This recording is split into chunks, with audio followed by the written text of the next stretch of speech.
They laughed when I dumped 4,000 pounds of dead fish across a frozen cornfield in the middle of January, 19 degrees, snow crusted hard enough to walk on, and I turned down $340,000 the same week to keep doing it. If you're watching this from somewhere cold enough that your breath fogs up right now, tell me in the comments, and if you've ever been told your way of doing things was crazy by someone who never once got their hands dirty, hit like and subscribe before we go further, because you already know exactly where this is going.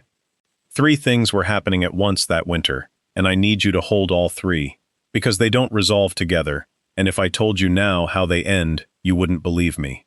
First, Belhaven Resorts wanted my grandfather's 40 acres in Millbrook Valley for a golf course clubhouse, and they gave me until the spring planting season to sign or watch them file for an easement claim through the county that would gut the property anyway.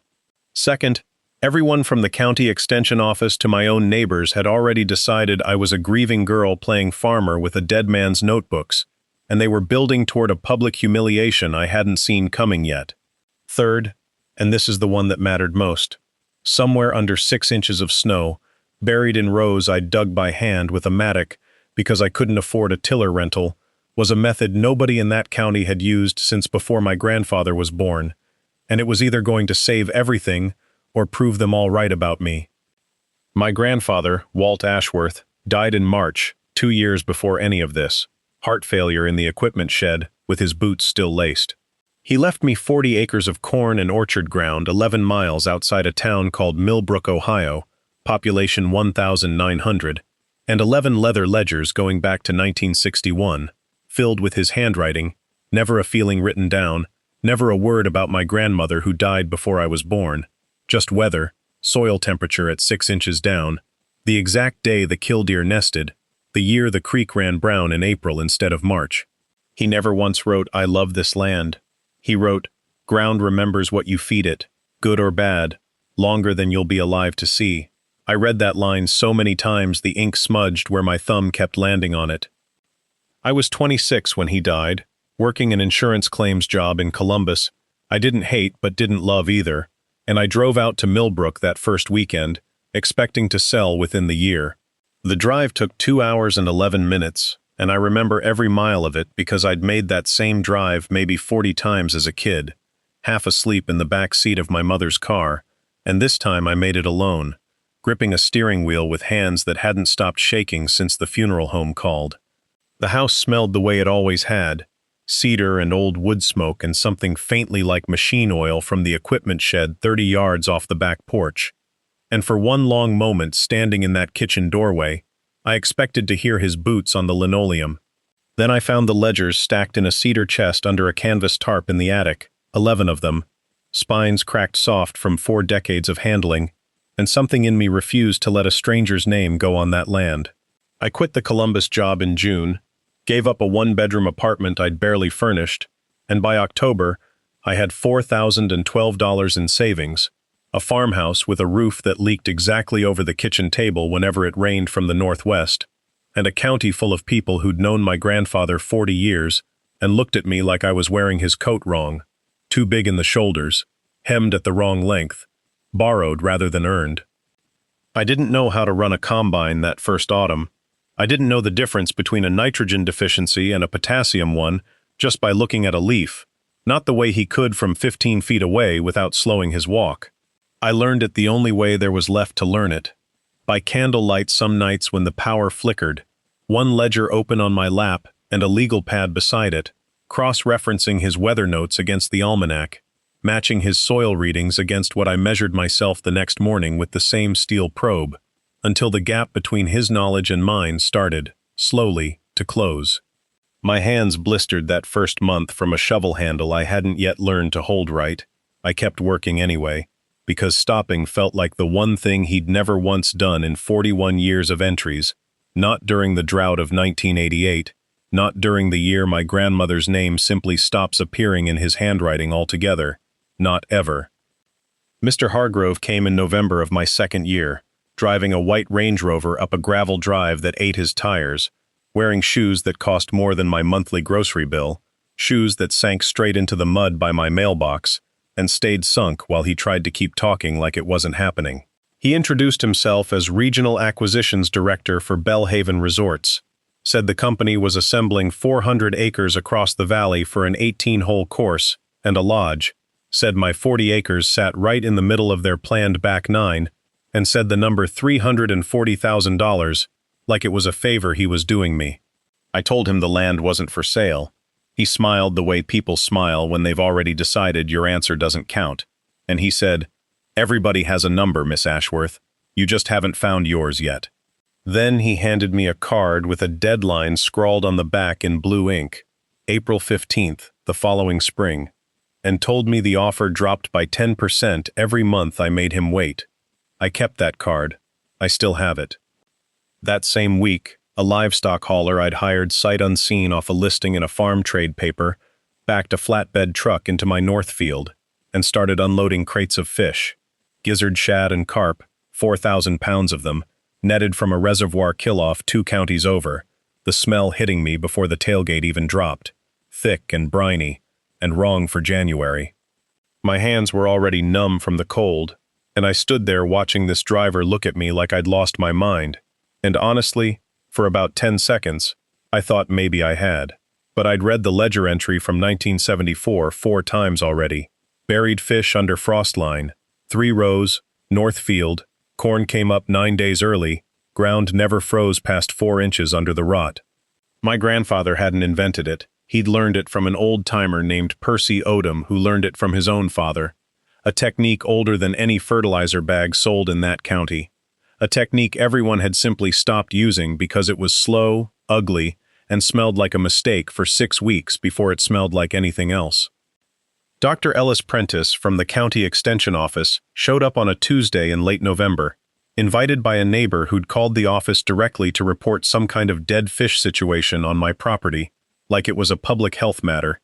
Dr. Prentice walked my north field in a government-issue parka, clipboard in hand, and told me, without once asking what I was trying to accomplish, that decomposing fish protein in frozen soil created nitrogen runoff risk, attracted scavengers, and had no basis in modern agronomic science.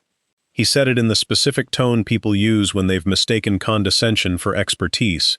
Slow, over-enunciated, like I might need the words repeated. "There's a reason we moved past folk methods, Miss Ashworth," he said, tapping his clipboard. "Data replaced guesswork a long time ago." I told him I'd let him see the data himself in June. He wrote something on his clipboard and didn't look up again. My neighbor Dwayne Kessler, who farmed 300 acres directly east of mine and had a laugh you could hear across 2 fence lines, took to calling my field the fish grave at the feed co-op in town, loud enough that I heard about it secondhand within a week. He told anyone who'd listen that Walt Ashworth's granddaughter had gone soft in the head grieving a man she barely got to bury, that I'd be selling to Belhaven by spring whether I liked it or not, because crazy runs out of money eventually. He never said it to my face. He didn't have to. Small towns carry gossip faster than any wind. I buried 3 rows of fish 4 feet deep under the frost line that first week, packed straw and shredded leaves 18 inches thick over the top, and marked each row with a hand-painted board because I couldn't afford proper stakes. Ashworth Northfield, test rows, in white paint that ran a little in the cold. Abner Cole, who'd worked that land as my grandfather's hired hand for 31 years before he retired, was the only person who showed up to help without being asked. He was 73, moved slow, said maybe 6 words a day, but he knew exactly how deep to dig and exactly which rows my grandfather used to favor. He never explained why he trusted the method. He just picked up a shovel. The winter that followed was the coldest Millbrook had logged in 11 years, and I spent most of it doing exactly what the ledgers told me, checking soil temperature at dawn with a metal probe my grandfather had used for 4 decades, its handle worn smooth from his palm and now from mine, recording every reading in a new ledger I'd started the day I moved in. The diesel smell of the tractor mixed with wood smoke every morning I fired the shed stove, and some mornings the cold came in so sharp it felt like breathing glass. I read his old entries by lamplight most nights, his handwriting steadier than mine, and somewhere in that repetition, probe the ground, write the number, read his words, sleep. I stopped hearing Dwayne's laugh in my head quite as loud. My grandfather used to say it, walking the rows with me as a kid, both of us silent for an hour at a stretch. Land doesn't care if you're afraid, girl. Just tend it anyway. I said it back to myself out loud, more nights than I'll admit, standing alone in a frozen field that smelled like rot and diesel and cold dirt, my breath the only sound for half a mile. By early March, 6 weeks before Hargrove's deadline, my $4,000 was down to less than $300, and the seed order for my full 40 acres was still sitting unpaid on my kitchen table. I sold my grandfather's second truck, the one he never drove, kept for parts, for $1,800 to a man from 2 counties over, and I put every cent of it into seed corn, choosing an early hybrid variety because if the fish row theory was right, the ground beneath it would already be warm enough to plant 3 full weeks ahead of anyone else in the valley. Abner helped me hand plant those 3 test rows myself, on our knees in cold mud, because the ground planter my grandfather owned had a broken drive chain I couldn't afford to fix.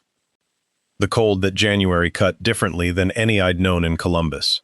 A dry, flat cold that made the truck's diesel engine groan for a full minute before it caught, that turned the mud ruts in my drive to iron by 4 in the afternoon, and back to mud by 10 the next morning.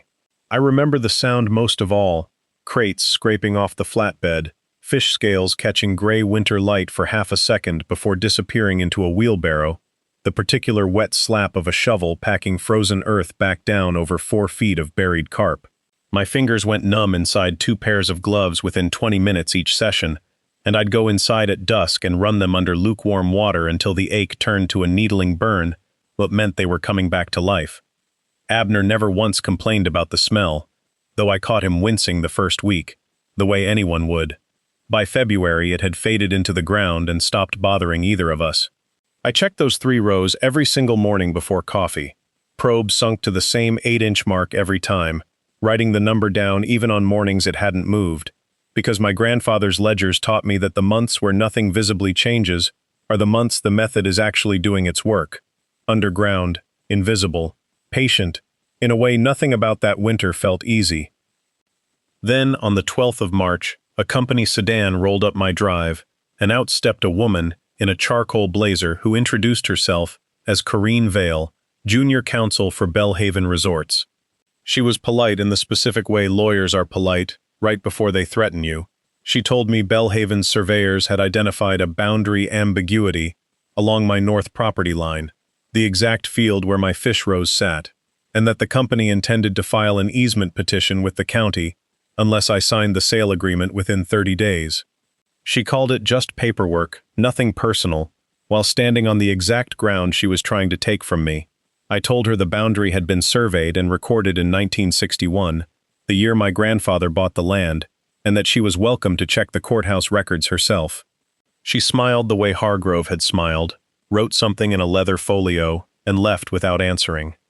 That night I sat at my kitchen table with both ledgers open, his and mine, and for the first time since he died, I let myself doubt it.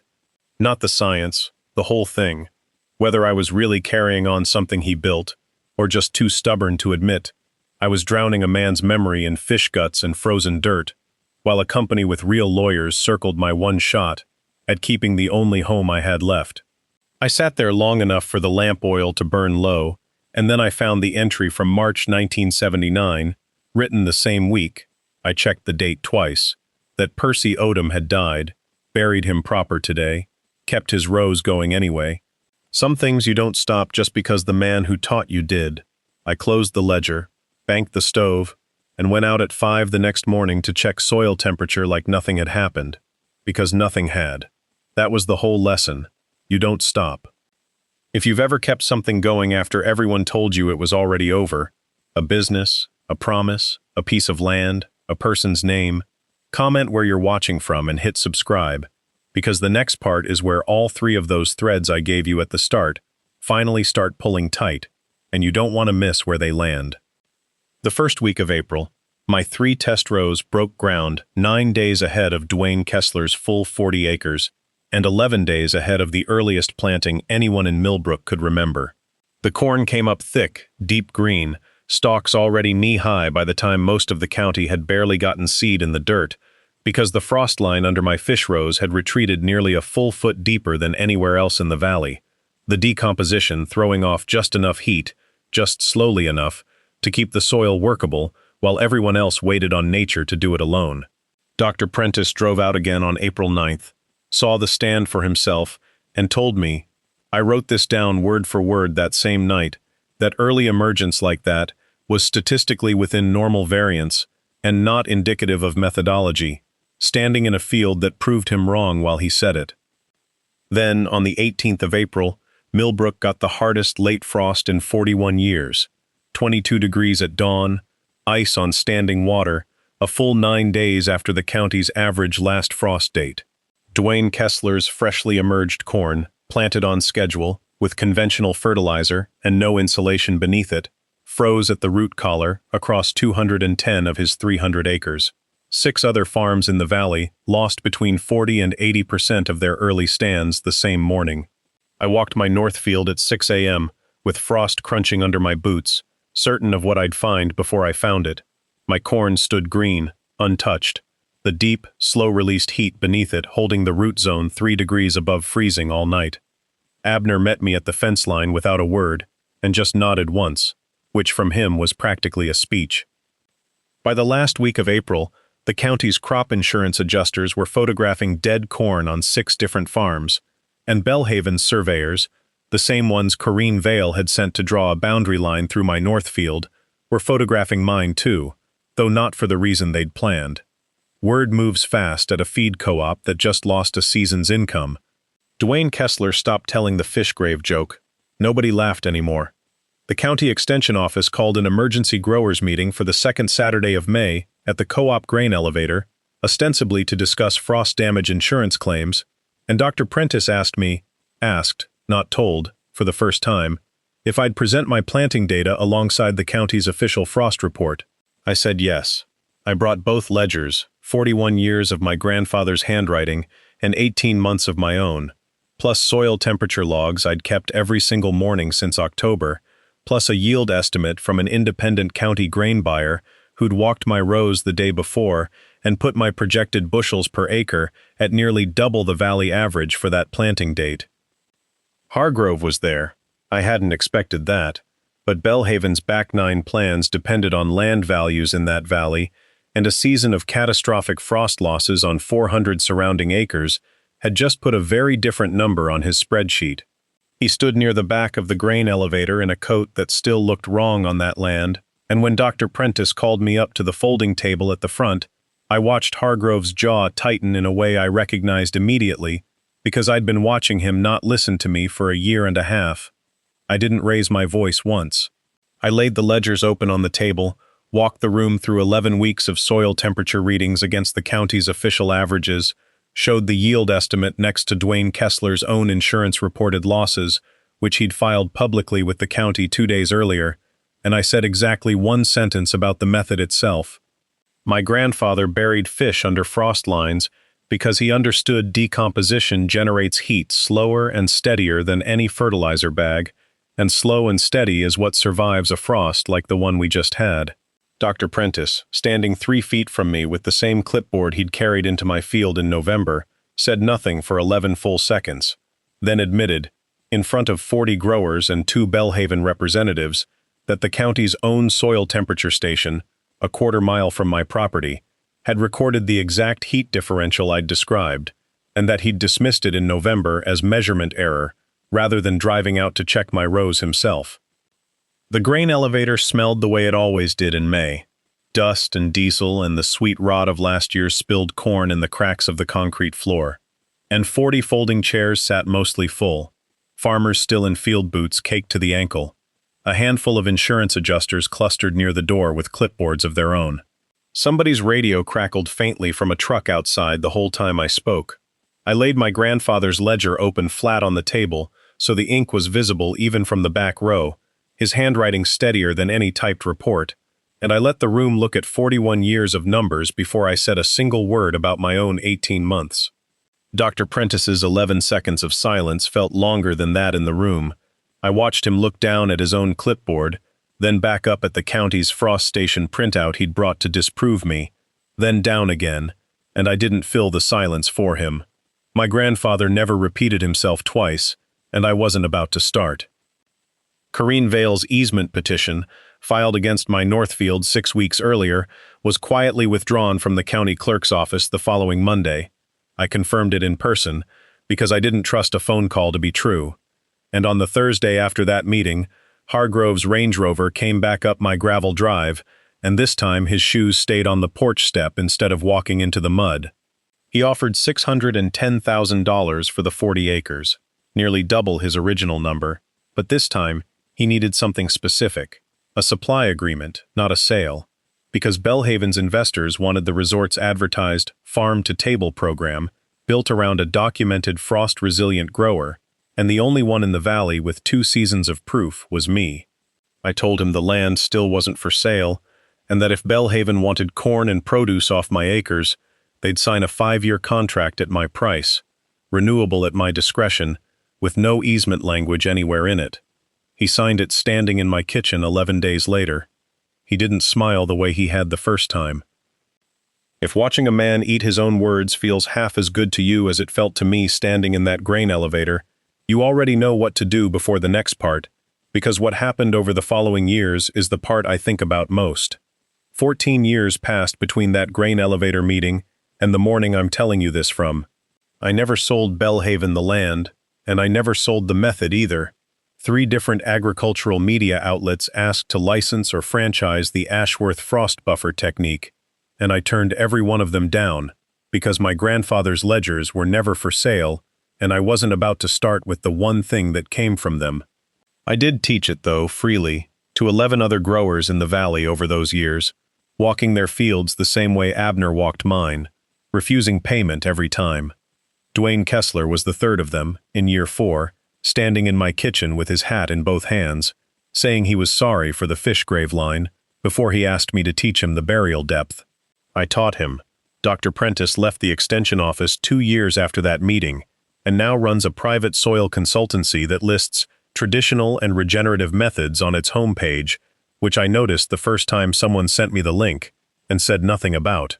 Hargrove's supply contract renewed itself twice more before Belhaven's parent company sold the resort in year 9. The last time I saw him, he was buying seed corn from a different grower 2 towns over, and he tipped his hat at me across the co-op parking lot like we'd always been on the same side. Abner passed in year 11, at 84, and I buried him the way my grandfather would have wanted, with a shovel in the ground the same week, because you don't stop. My own ledgers now run to 16 volumes, sitting on the same cedar shelf where I first found my grandfather's 11, 4 decades of Ashworth handwriting, on one wall of a farmhouse that never once changed hands to a company that measured it in acres of golf course. Last spring I handed the first ledger, his, to my niece, Josie, 19 years old, home from her first year of agricultural college, and already asking sharper questions about frost lines than most of the growers I taught. I didn't tell her the method outright. I told her to read every entry from 1961 forward, in order, the way I did, and to write her own observations in the blank ledger I'd already bought her, cover matching his. She asked me, standing in that same north field where the fish rows still get planted every October, why I never once, not in 14 years, took the easy money and the easy peace that would have come with it. I told her what I'm telling you now. Everybody who laughed at me wanted a season's answer to a lifetime's question, and the land was never going to give it to them on that schedule, no matter how many surveyors they sent or how many clipboards showed up in November. It gives you what it gives you when it's ready, and the only thing you control is whether you're still standing there, hands in the dirt, when it finally does. She didn't answer. She just knelt down for an hour and pressed her palm flat against the cold soil the way I used to watch my grandfather do it, and I thought, right then, watching her, what is it, exactly, that you're willing to bury in the ground and wait years for, long after everyone around you has stopped believing it will ever come up? I still have Hargrove's first business card, the one with April 15th scrawled on the back in blue ink, tucked into the back cover of my grandfather's very first ledger, and if you want to know what I did with it the day the supply contract finally expired for good, that's the next video queued up right now. And honestly, If you've made it this far listening to a woman talk about dead fish and frozen dirt for 15 minutes straight, you've already proven you're exactly the kind of person who sticks with something long after it stops being easy. So you might as well hit subscribe and make it official.